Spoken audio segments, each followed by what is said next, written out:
Wat kan $900 nie vir jou en jou familie beteken nie? Vir die van julle wat my nie ken nie, my naam is Monica.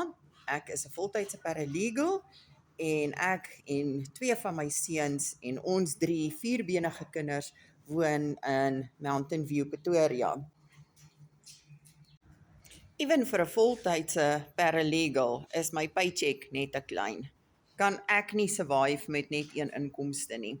Daarom het ek 'n side hustle en ek het aangesluit by die Legacy Builders program. Dit is 'n aanlyn besigheid wat reeds gestig is. Ek het my webwerf geaktiveer.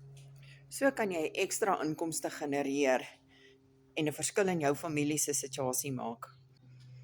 Daar's geen risiko aan die digitale bemarkingssisteem nie. Jy moet net 2 ure se bemarking doen. As jy 'n verskil wil maak in jou inkomste, laat weet vir my. WhatsApp vir my. My nommer is langs my naam en ek stuur met liefde vir jou al die inligting